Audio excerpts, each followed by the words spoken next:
ప్రాంతానికి నేను చూశాను. పైకి ఆ కొండ మీదకి వెళ్ళి కూడా చూశాను. అప్పుడు ఈ పోరాటంలో 9 అంశాలు మీరు రాశారు. ఇది న్యాయమైనవే, కానీ పోరాటం అనేటువంటిది వివిధ సందర్భాల్లో అది రావడము, మళ్ళీ సద్దుమణగడము, మళ్ళీ ఆగిపోయి మళ్ళీ పోరాటాలు నడవడం అనేటువంటిది సుదీర్ఘకాలంగా సాగుతున్నటువంటి ఒక ప్రక్రియ. అలా కాకుండా దీని కంటిన్యూటీ ఏమిటి అనేటువంటిది, దీని కొనసాగింపు నిరవధికంగా ఎలా సాగాలి అనేటువంటిది ఆలోచించాల్సినటువంటి అవసరం ఉన్నది. అయితే ఈ ప్రాంతం వాళ్ళు ప్రారంభించినటువంటిది ఒక పరిమితమైనటువంటి పద్ధతిలో ఆనాడు శాంక్షన్ చేశారు. ఒక 3 మున్సిపాలిటీ పరిధిలో ఉన్నటువంటి వాళ్లకు ఉన్నటువంటి వ్యర్థ పదార్థాలన్నిటినీ ఇక్కడ డంప్ చేసేటువంటిది. అప్పుడే 2021లోనే ఆ ప్రారంభ దినాల్లోనే కొద్దిగా అడ్డుకుంటే అది ఇంకో దిక్కు వెళ్ళునో లేకపోతే ఏం జరుగునో దాని పరిమితమైనటువంటిగా ఉండేది. కానీ ఇది విస్తృతమైంది. ఇలా 3 మున్సిపాలిటీలు దాటి మొత్తం హైదరాబాద్ జిహెచ్ఎంసీ పరిధిలో ఉన్నటువంటి మొత్తం డంపింగ్ అనేటువంటిది ఇక్కడ జరుగుతున్నది. ఇవాళ ఆధునిక సమాజంలో పెరుగుతున్నటువంటి సిటీస్లో, ప్రతి సిటీస్లో ఈ కర్బన ఉద్గారాలు అనేటువంటివి పెరుగుతున్నటువంటి పరిస్థితి ఉన్నది. ఇలా ప్రపంచమంతా కూడా దీంతో, ఈ సమస్యతో, ఇలా కర్బన ఉద్గారాల వ్యతిరేక ఉద్యమం అనేటువంటిది ప్రపంచమంతటా కూడా పర్యావరణవాదులు కానీ రకరకాల ప్రాంతాల్లో బాధితులు, ఇంపాక్ట్ గురైనటువంటి వాళ్ళు ఎదుర్కొంటున్నటువంటి సమస్యగానే ఉన్నది. అయితే దీన్ని ఎదుర్కోవాల్సిందే, కానీ దీనికి ప్రత్యామ్నాయం అనేటువంటి విషయంలో అనేకమైనటువంటి, ముఖ్యంగా భూమిలో, గాలిలో, నీరులో అబ్జర్వ్ కావాలి.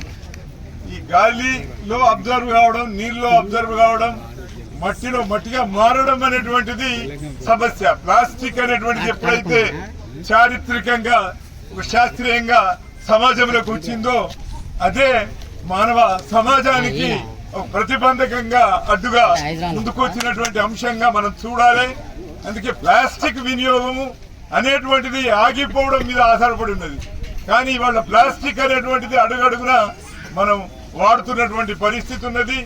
అది ఎట్లా నిరోధించగలుగుతాం అనేటువంటిది పర్యావరణవాదులు ఎంత మొత్తుకున్నా ఇలా సభ్య సమాజం దీన్ని భుజానేసుకొని సొంతం చేసుకునేటట్టు లేదు.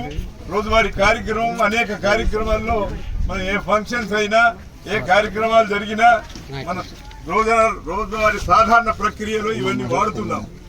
అందుకే ఇదే ప్రమాదంగా ఉన్నది. ఇది భూమిలో అబ్జర్వ్ కావడం లేదు.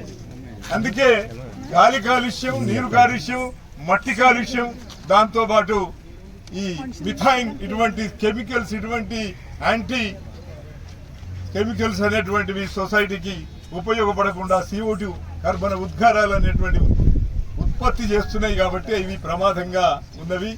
ప్రభుత్వాలు మరి దీనికి ప్రత్యామ్నాయం అనేటువంటిది, ట్రీట్మెంట్ ఏంటిది అనేటువంటిది ప్రభుత్వం దగ్గర ఉంటుంది. కానీ ఎవడైతే ఏజెన్సీ తీసుకుంటాడో, ఎవడైతే కాంట్రాక్ట్ తీసుకుంటాడో అవన్నిటిని పాటించడు. పోతే సెంట్రలైజేషన్ విధానం అనేటువంటిది ఇది చాలా పొరపాటైనటువంటి విధానం. ఎక్కడికక్కడ డిసెంట్రలైజేషన్ లో దీని ట్రీట్మెంట్ ఏంటిది ఉంటుంది, కానీ సెంట్రలైజేషన్ లో దీనికి ట్రీట్మెంట్ అనేటువంటిది ఉండదు. ఎక్కడైతే కేంద్రీకృతంగా ఒకే ప్రాంతంలో మొత్తం హైదరాబాద్ అంతా తీసుకొచ్చి ఒకే ప్రాంతంలో పెట్టడం వల్ల అది ఖచ్చితంగా ఒక ప్రాంతాన్ని నిర్వీర్యం చేస్తుంది, నిరుపయోగంగా మారుస్తుంది, ఇలా కర్బన ఉద్గార కేంద్రంగా మారుతుంది. అది దౌర్భాగ్యకరమైనటువంటి పరిస్థితి. దీనివల్ల కౌంటర్ ప్రొడక్ట్ అనేటువంటిది వస్తుంది. ఇలా CO2 అనేటువంటిది ప్రపంచవ్యాప్తంగా మనుషులు అనుసరిస్తున్న విధానం వలన అనేక శాస్త్ర ప్రయోగాలు, సాంకేతిక ప్రయోగాలు, స్పేస్ మీద ఉన్న ప్రయోగాలు, ఇటువంటి ప్రయోగాల వల్ల కూడా ఇవాళ సమాజం అనేటువంటి దానిలో కర్బన ఉద్గారాలు అనేటువంటివి ఎక్కువై ఇవాళ సమాజం అనేటువంటిది ఇలా 2 మాసాలు అయింది, ఇవాళ వర్షం పడతలేదు.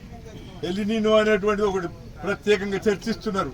ఇలా 2 మాసాలు అయిన తర్వాత వర్షం పడకపోతే కరువు అనేటువంటిది, ఇలా రైతాంగం సమస్య ఏంటిది, నీరు త్రాగే సమస్య ఏమిటి, ఇవన్నీ సమస్యలు కౌంటర్ ప్రొడక్ట్ అవుతున్నాయి. ఇవన్నీ కూడా కర్బన ఉద్గారాలు అనేటువంటి పాయింట్ లోనే ఉన్నది. ఇది మనం డైరెక్ట్ గా ఇక్కడ దీని ఇంపాక్ట్ ఉన్నది, ఇండైరెక్ట్ గా కూడా ప్రపంచమంతటా కూడా ఈ కర్బన ఉద్గారాల ఉత్పత్తి విధానం అనేటువంటిది ఎట్లా ఆపాలా, ప్రత్యామ్నాయం ఎట్లా అనేటువంటిది వ్యవస్థలు నడుపుతున్నటువంటి పాలక వర్గాలు దీన్ని ఆలోచించాల్సినటువంటి అవసరం ఉంది. ఇది చంద్రబాబు ప్రభుత్వంలో ఇది ముందుకు వచ్చినటువంటిది 2001లో ఇక్కడ దీన్ని పెట్టారు. దాని తర్వాత వచ్చినటువంటి ప్రభుత్వాలు బాధ్యత రహిత్యంగా వ్యవహరిస్తున్నాయి. అందుకొరకు డిసెంట్రలైజేషన్ అనేది ఒక రాజకీయ పరిష్కారం కావచ్చు. ప్లాస్టిక్ ను వాడకుండా ఉండడం అనేది ఒక అవకాశం కావచ్చు. ఇంకా ఇతర ప్రత్యామ్నాయాలు ట్రీట్మెంట్ ఏదైనటువంటిది ఆలోచించాల్సిన అవసరం ఉంది. పార్టీయేతర రాజకీయేతర పద్ధతిలోనే ఈ ఉద్యమం అనేటువంటిది నిరవధికంగా కొనసాగాలి. పాలకవర్గ రాజకీయ పార్టీలు ఎన్నికల సందర్భంలో అనేక హామీలు ఇస్తుంది.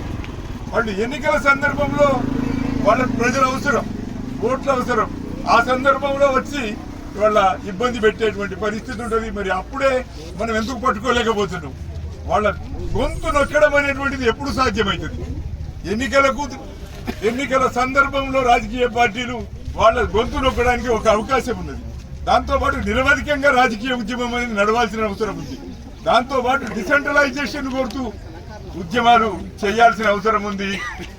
ఇలాంటి ఇంపాక్ట్ ఉన్నటువంటి కేంద్రాలు, డ్రైనేజ్ వ్యవస్థలు కానీ, రకరకాల వ్యవస్థలు కానీ, ఇతర కాలుష్యానికి సంబంధించినటువంటి అంశాలు సిటీ వైడ్ గా కూడా ఏమి సమస్యలు ఉన్నాయన్నది ఐడెంటిఫై చేసి ఆ ఉద్యమాలతోని కూడా మమేకం కావాల్సిన అవసరం ఉంది.